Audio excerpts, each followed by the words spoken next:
I won't say my name. Confessions don't need names. They need honesty. I'm hiding my face, and I'm lowering my voice, but for the first time, I'm not hiding what I felt. I was 22 when I started my first real job. Fresh out of university, full of plans, fear, and a stubborn desire to prove myself. On my first morning, I stood in front of the office building and told myself to breathe. Independence has a smell, coffee, paper, and something sharp you can't quite define. The office had a rhythm. Mornings were quiet and polite. Afternoons were loud with keyboards and deadlines. By evening, the windows collected everyone's fatigue. I was the youngest in the room, and I carried that awareness like a badge and a burden at the same time. I noticed him without wanting to. He wasn't my boss. He wasn't someone with power over my position. He was just present.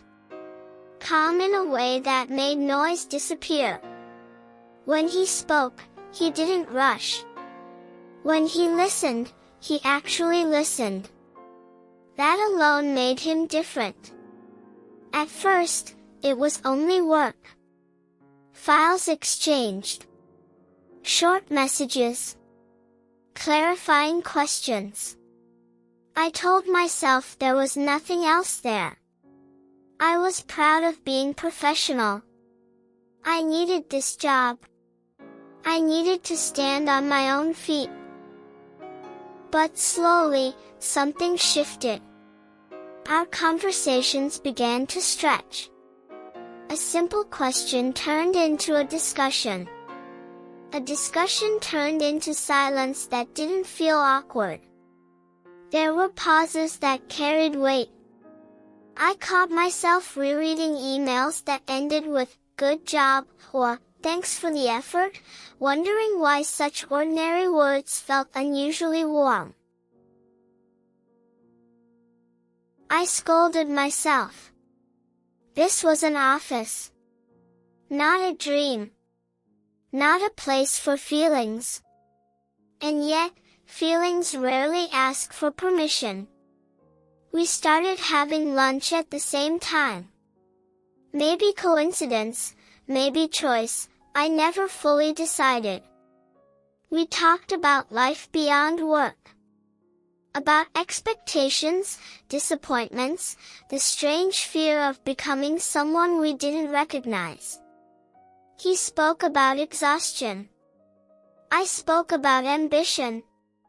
Somewhere between those two, something fragile began to form. One evening, we got stuck in the elevator. The lights flickered and stopped. It could have been forgettable. Instead, it was loud in its silence. My heartbeat filled the space. He smiled and told me not to worry. I wasn't afraid of the elevator. I was afraid of myself. After that day, we talked, clearly and honestly. About boundaries. About consent. About choice. He said nothing would ever happen unless I wanted it. I said the same. For the first time, I understood that consent isn't just a word. It's a shared understanding, a calm agreement, a respect that stays even when desire appears. What grew between us didn't rush. It didn't demand. It waited. Our connection lived outside the office walls. Quiet walks after work. Short coffee breaks that felt longer than they were. Long silences that said more than words ever could. There was no urgency to touch, no pressure to define anything. That patience made it feel safer, and somehow deeper. But secrecy has weight. We chose to keep it hidden. Not because it was wrong, but because it was fragile. Offices are not kind to complexity. People simplify stories they don't understand. A young woman and an older colleague quickly become a rumor, not a reality. I felt proud of my work, yet afraid that someone would reduce it to something else. That my achievements would be questioned. That my effort would be overshadowed by assumptions.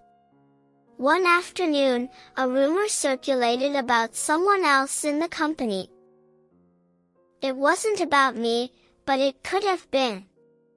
I felt my chest tighten. We exchanged a look across the room, no words, just understanding. From that day on, we were even more careful. Not distant, but deliberate. There were moments of doubt. Moments when I asked myself if I was strong enough to carry both my ambition and my emotions. Moments when I wondered whether freedom always comes with risk, or if risk is the price of honesty. Late one evening, when the office was empty, we stood by the window overlooking the city. Lights everywhere. Lives unfolding in 1,000 apartments. He said quietly that at some point, choices would have to be made. I knew he was right. What we decided wasn't dramatic. It wasn't loud. It was responsible. We slowed down. We shifted priorities.